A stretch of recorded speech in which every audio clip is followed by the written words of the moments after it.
it going, folks? Carlos Arbenites back here again. Episode 12 of My Dog's Place. We're gonna be switching it up from now on. I want to show you guys more of a day-to-day sort of vlog style episodes moving forward. So we're gonna be doing just that. It is Friday here at the farm. We are finishing up. This is our last session. So I'm gonna walk you through kind of what the last outing and the wrap up of the day kind of looks like, right? I'm gonna have some sessions here, basically just outings, last outing before the dogs get put up for the night. So come on with me and I'm gonna show you around. Cool. So just got back, got Ace with me. I was out in Pines all day today and I had little Ace with me helping out. Now he's gonna be training with us for about 4 weeks now. And it's about 4 weeks left, I should say. So he's been getting some come on. We're gonna get some socialization done with him, or I've been getting some socialization done with him. So he's gonna be just accompanying me in different areas. So now that I got back, I'm gonna do a little bit of an outing. We also have a birthday dog today, so we'll unveil this cake in a little bit. Okay.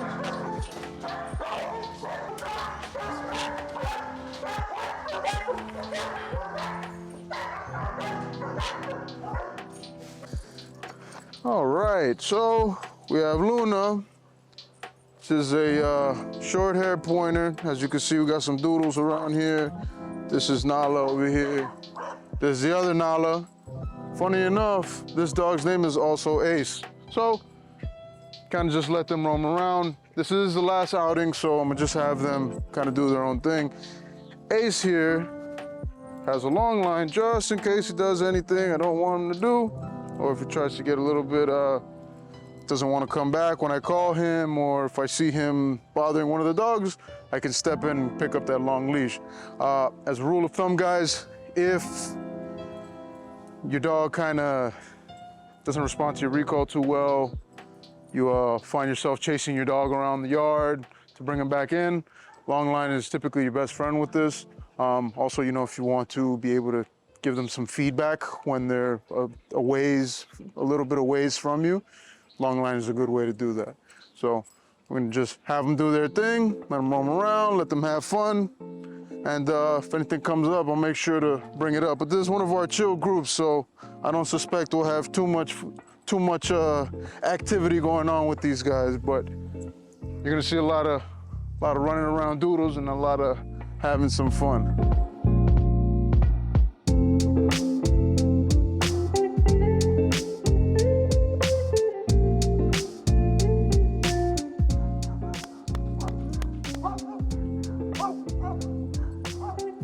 We got the neighbor's dog over there.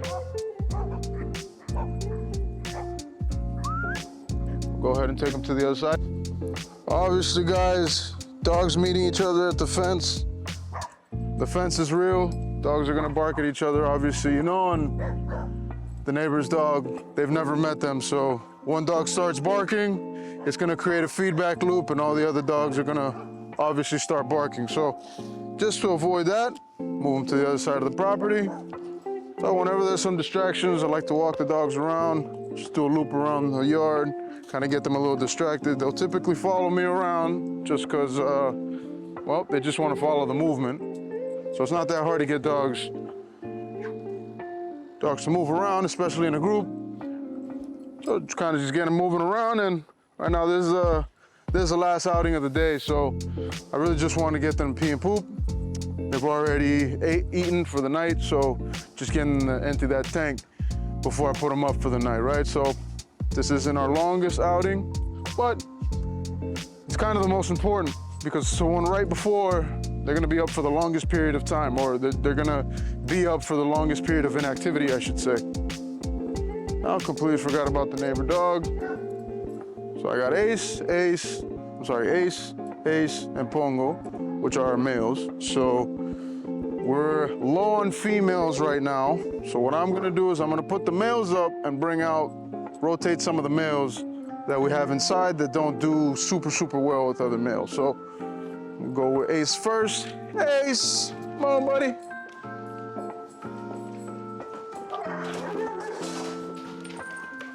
So we got a little Mr. Solo Boy over here. So he is a bit of a nut job. So we're gonna make sure he stays pretty mellow. And of course, guys, you know, heat collar, we don't just put it on the dog just so we can shock them. I've spoken about this at length many times.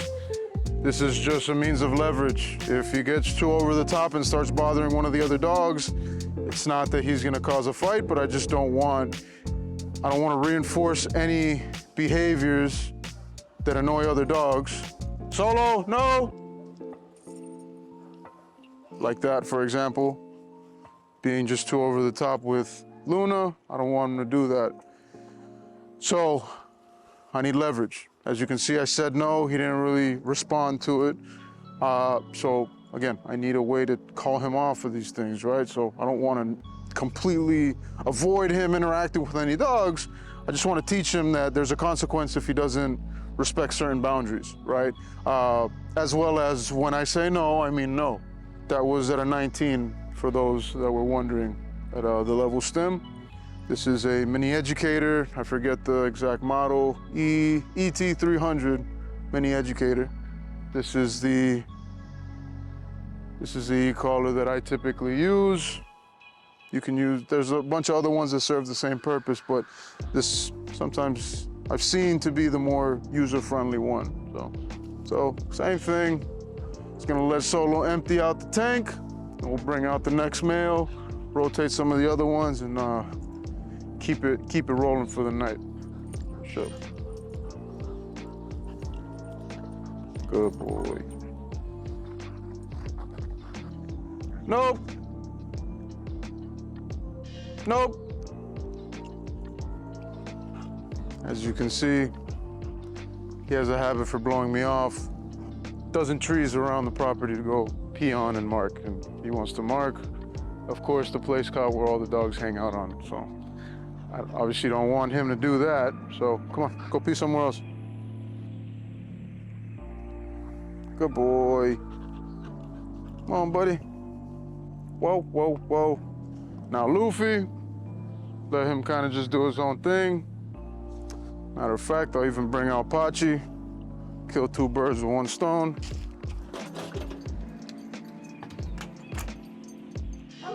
Pachi's wearing a cone right now.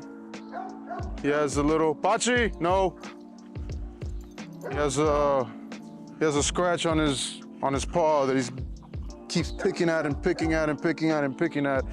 So now it's like it's scratched up. He made a scab out of it, and things he won't stop picking at it. So I need to put a cone on him so he won't itch it anymore, and the ointment will actually let it scab up and whatever. Funniest thing about the cone is it doesn't let him be his usual Pachi self, sniff around, do whatever. Yeah, nobody wants to play with him with that cone on.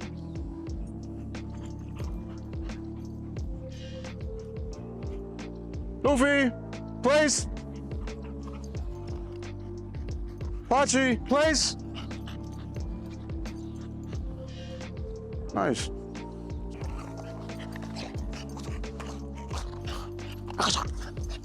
Oh, good boy.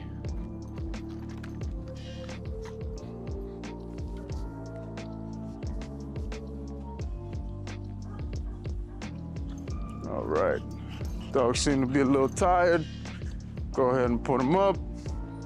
Got the little monster boy over here. So typically, if we had any other dog besides Nala out right now, I'd put Monster on a knee collar just because I don't want him to get too over the top on any of the other dogs, but Nala here, correct any dog, and she will communicate fairly that, hey, leave me the hell alone, don't bother me like that, and I don't like you playing like that. Or even if they're playing and she wants the other dog to kind of cut it out, she'll let them know, right? So she's, as you guys have heard me say this before, she's more of our mentor dog.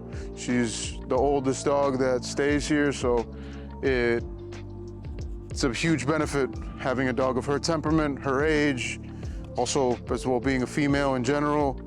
It's just good, you know, to help raise these other dogs. Pachi and Luffy, who you just saw previously, who were just out previously. Hey, no! Anyways, Pachi and Luffy, who you saw just now, basically raised by Nala, if you think about it. So, as you can see, they're pretty well tempered. They're pretty good with other dogs. This is what is typically meant when you say socializing your dog. It's not just about putting your puppy. It's not just about putting your puppy around other dogs, period. You want to make sure you put them around good dogs and well-tempered dogs, dogs that are not going to attack or get overly aggressive, and be fair and not too fair, not too patient, but right in the middle, very well balanced, where they could communicate fairly to your dog. Come on, let's go. Okay. All right. Now we got Halo out. Halo is a German Shepherd, a younger one, kind of hanging out. He's one of Osama's trainers. Oh boy, come on. All right, so now we put up Nala. This is where we get into the realm of our one-on-one dogs. You could consider these dogs the high riskers, the ones where either they're under-socialized because they can't necessarily be with other dogs, reactivity, aggression, whatever, or we're building them up still in terms of training. So Nova here, she's a sweetheart. It seems like she wouldn't hurt a fly. This girl, she'll definitely take it there. So to be on the safe side, we put all the dogs up, and for all intents and purposes, she's a one-on-one dog.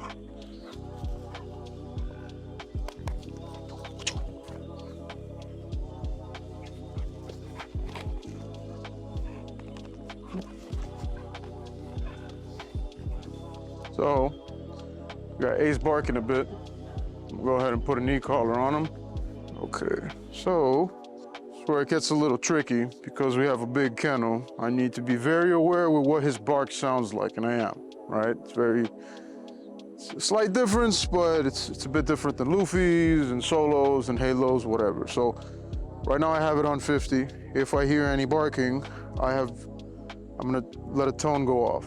Now, this mini educator has a setting where I press, it could either be vibrate or it could be this tone, in which case the tone will go off for 3 seconds and then it will go into stim, whatever number I have here. So that, as you can see, Ace is not barking anymore. He knows the e-collar, so my approach here is going to be trying to leave the e-collar on and kind of get him more into the habit of not barking as much.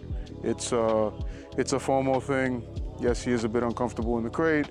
We understand this, but it's a holding place that we need him to become comfortable with so that, you know, if we go out to the store or, you know, he's not just running around the house or kind of just lounging around the house, there are going to be many situations in which if we're transporting him or we're going out of the house or whatever, we're going to want him to be in the crate. So this is part of crate training. He understands his e-collar. This is the only reason why I'm using the e-collar in this way at this moment for the specific behavior. So let me be clear. Don't just slap an e-collar on your dog and think, hey, I'm going to use this to crate train them.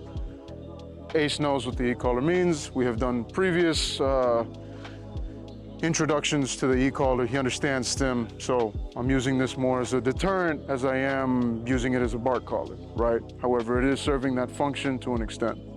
You guys may have seen Vinny before. He's a Great Dane, one of our fosters. For all intents and purposes, he's my third dog. However, if anyone feels that they can give him a better life, he is technically up for adoption. This is Lola here. Boxer. Lola made me want a boxer. I may yet still get a boxer girl. There's a little birthday girl today. Wolfgang Bakery, guys. Make sure you check them out. Always go and get some cool doggy cakes that they have over there. Edible marker. Edible marker? Yeah. Happy birthday, Leia.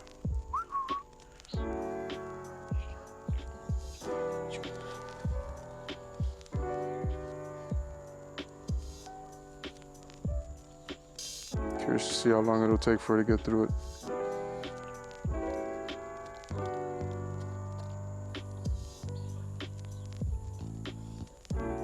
Yes, good girl. Go, good girl. Go. Ah, good girl. Yes, good girl. Ow. All right, guys, so as you can see, a little late night cardio session that I did with Leia there. This is what you see when you have a not so food motivated dog. We have to use the toy, and a lot of these things that we're teaching, it's gonna be strictly pressure based. So this is what that looks like.